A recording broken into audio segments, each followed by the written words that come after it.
What I'm going to present now is the second part of research work we've done with a colleague of mine from MIDS, Kalayara-san, on the socioeconomic and educational decline of Indian Muslims. And I'll focus only on the educational part, with data coming from different sources, but I'll have, unfortunately, no time to give the details. I will present the data and then interpret them as much as I can.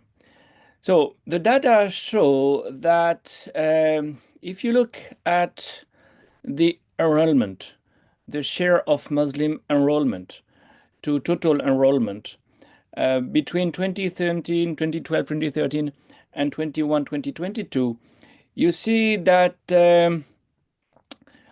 well, Muslims have not encountered, experienced any erosion, really. Well, nothing particularly different between the years I have just mentioned, so far as primary school or upper primary school or secondary school or higher secondary school has happened. Certainly there is a decline from 15.62% in 21-22 of Muslims in the primary school, where they are overrepresented because their population is only 14.5%, to 10.76% in higher secondary, which means a dropout rate that is significant, something like 5 percentage points. But that was already there before. And in fact, the gap has reduced because in 2013, 2014, you had 14.34% of Muslims in primary schools and only 8.27% in higher secondary school. Where the problem becomes more acute is when you look at higher education. And these are the same years, the 3 last years that you show on this table. And the figures have remained the same. The late 2010s and the early 2020s show that Muslims have never been more than 9.79% of the students in the higher education system. The last figure, 2021, 2022, show that they are less than 9%, which is, of course, something that needs to be somewhat scrutinized and compared to the other communities, and compared in particular to the Hindus. So if you compare the percentage of graduates and above among Hindus and Muslims between the early 1990s, 1993, 1994, and the early 2020s, 2021, 2022, you see that certainly both communities improve, but the rate of improvement of the Hindus is much higher than the rate of improvement of the Muslims, which means that the gap becomes really significant. From 1.5 percentage points, it becomes a more than 5 percentage point, between 4.3% for the Muslims and 9.5% for the Hindus. This is something you need to disaggregate region-wise. It's not as if the problem of access to higher education was the same among Muslims of North India and Muslims of South India. If you look at the Uttar Pradesh situation, you see that there is definitely a percentage of graduates and above among the Muslims, which has not improved. Far from that for everyone. Now, certainly there is an increase for all Muslims from 4.3% in 1994 to 12.4% in 2021, 2022. But there is one category that declines. Muslim upper caste have declined from 14.1% in 2011, 2012 to 12% in 2021, 2022. To my knowledge, never in the history of India, as a group, seen a decline in the higher education system. For me, it's a first. Of course, it does not concern the Muslim OBCs, the Pasmandas, who increased from 7.7% to 12.5%. But as you know, Muslim upper caste are in very large numbers in Uttar Pradesh, and therefore the decline that the Muslim upper caste have experienced there is really very problematic. It's not something that you see in other states, and certainly not in the South, where the percentage of Muslims among the higher education students has continued to increase, not at a very, very significant path, but still there is no decline there. So it's a North Indian problem that Muslims are facing. There is a great North-South divide. And this North-South divide is not only there in the higher education system, it's also there, more generally speaking, especially when you look at the primary school, when you look at the higher secondary school, secondary and higher secondary school. So in Bihar and Uttar Pradesh, Muslims are underrepresented in higher secondary by more than respectively 6 and 7 percentage points.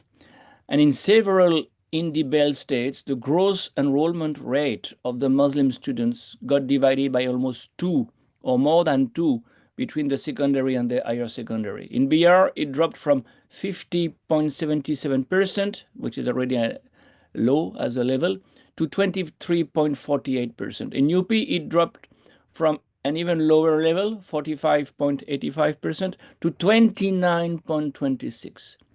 And by contrast, in the South, it's only at the level of the secondary and higher secondary, and only in Andhra Pradesh that you see this decline. Andhra Pradesh and Karnataka. Tamil Nadu and Kerala are much more resilient.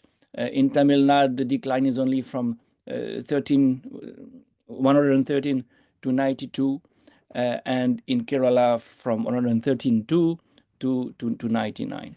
So you have to look at this educational problem Muslims are facing in India today with regionalization of the analysis. You need to disaggregate the territory of India region-wise. You need also to disaggregate, as I have suggested before, caste-wise. And what is interesting is that, except in a place like Uttar Pradesh, as we have just seen, caste hardly matters. It's very difficult to find a big gap between the Pasmanda Muslims and the upper caste Muslims. So in 2021, 2022, the percentage of upper caste Muslim youth who were between 18 and 23 years old who attended higher educational institutions was the same for upper caste and Pasmandas, almost 20%. And by contrast, the percentage of Hindu youth in higher education among the upper caste was as high as 46.5% and only 36% for the OBCs, and even less, 26% for Dalits. So we have a big difference there between Muslims and Hindus. Caste makes hardly any difference in terms of access to higher education for the Muslims, when on the contrary, it is making a big difference on the Hindu side. You see this on the graph very clearly. Muslims are low, but equally low when they are upper caste and when they are Muslim OBCs, known as Paspandas in the north of India.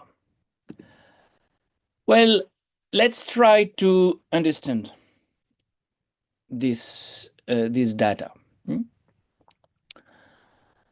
One of the reasons why we see Muslims so low in the education system, in the higher education system, but also in the primary and secondary and higher secondary schools, has to do with access to scholarships.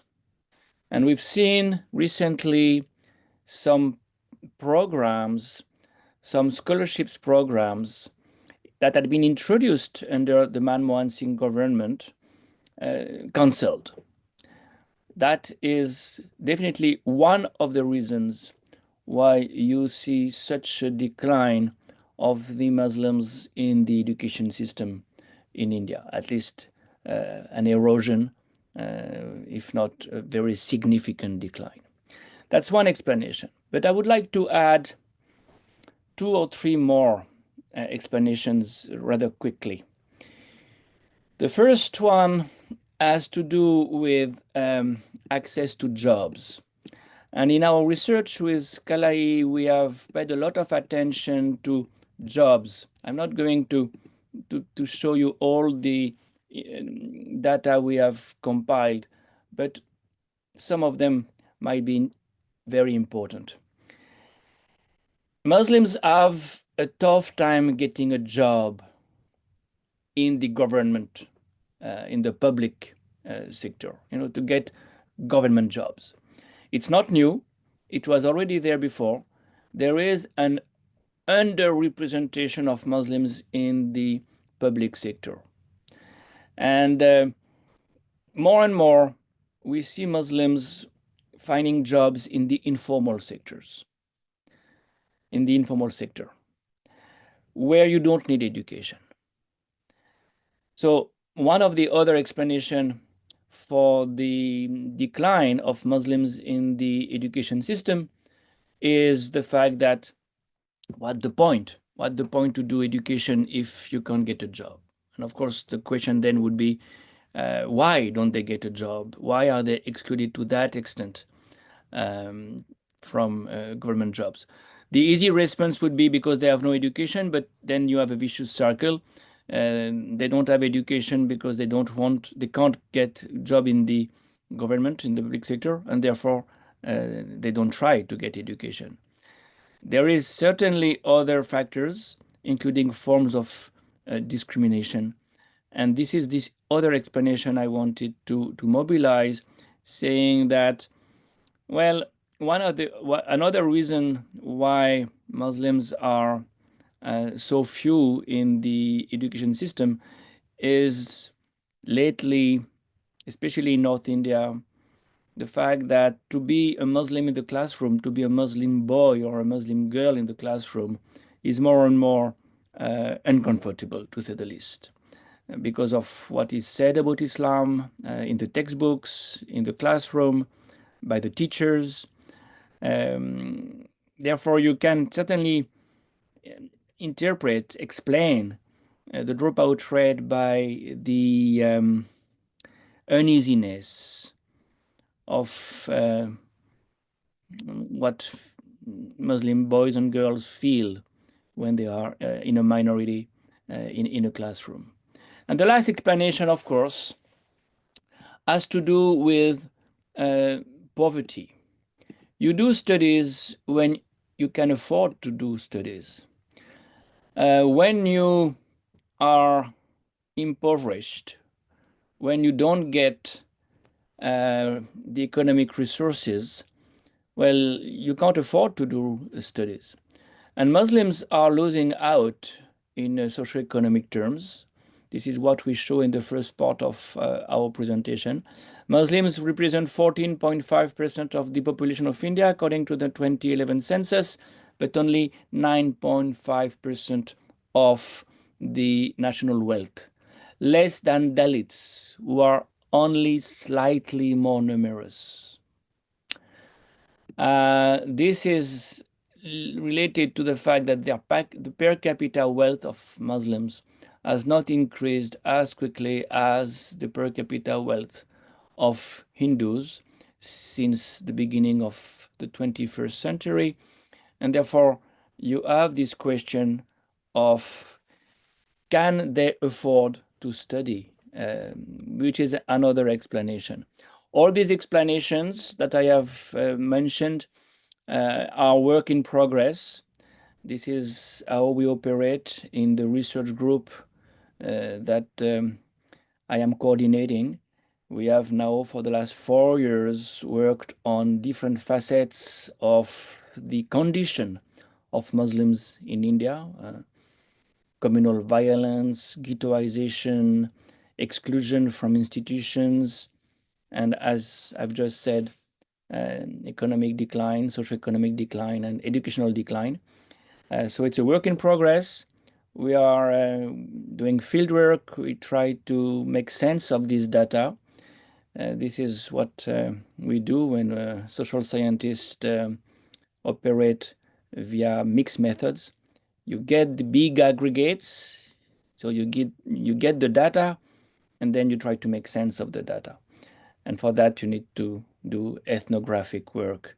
And I'll be happy to get back to you when the ethnographic work will have given us a sense of explanations, better explanations. I've mentioned some of them, but as I said, they need to be reconfirmed by empirical findings, what we are working on.